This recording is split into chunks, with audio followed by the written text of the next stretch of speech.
व्यापार प्रतिनिधि की हुई मीटिंग, नहीं बर्दाश्त किया जाएगा उत्पीड़न। व्यापार प्रतिनिधि मंडल की एक मीटिंग बुलाई गई, जिसमें व्यापारियों के साथ इनकम टैक्स डिपार्टमेंट के इन लोगों का उत्पीड़न शुरू कर दिया गया है। आज इसी को लेकर व्यापार प्रतिनिधि मंडल के राष्ट्रीय अध्यक्ष संदीप अग्रवाल सोनी ने कहा कि अगर व्यापारियों का उत्पीड़न हुआ, उनको किसी प्रकार की समस्या से जूझना पड़ा, तो व्यापारी खामोश नहीं रहेंगे। व्यापारियों के 10 छापे मारे तो व्यापार मंडल को भी आजादी होनी चाहिए, कम से कम एक अधिकारी घर पर छापा मारे।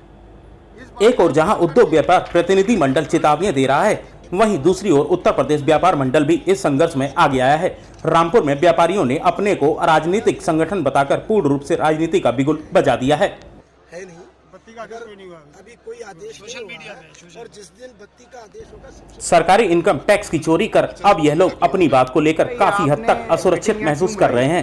रामपुर में इन संगठनों में सब ज्यादा पकड़ संदीप सोनी की है। अब जब बीजेपी की सरकार आई है, तो दूसरे संगठन को भी मुद्दे पर बार करने की याद आई है।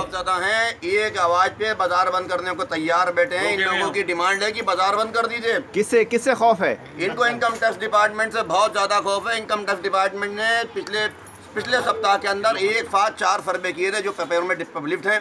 इसके अलावा नहीं पता चल पा रहा कहाँ सर्वे किए हैं। पूरे इनकम टैक्स ने जो सर्वे किए और जिस तरीके से व्यापारी बता रहे हैं कि व्यापार प्रतिनिधि को संघर्ष करते हुए कई वर्ष हो गए, लेकिन बीजेपी ने दूसरे संगठन को इनके मुकाबले में आगे कर दिया है।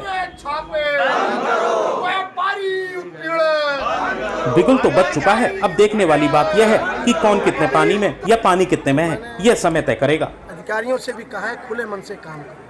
काम तो अधिकारी पहले भी करते थे, मगर खुले मन से काम नहीं करते, इसलिए उनका जो लाभ है वो सीमित रह जाता था। अब लाभ जो है निचले शोर तक, नीचे स्तर तक, ग्राउंड लेवल पे जिसको ज़रूरत है, चाहे किसान हो, चाहे मजदूर हो, चाहे गांव का व्यक्ति हो, वहां तक विकास की किरणें जो पहुंचनी है, माननीय नरेंद्र मोदी। TV 100 के लिए आसिम अजीज की रिपोर्ट।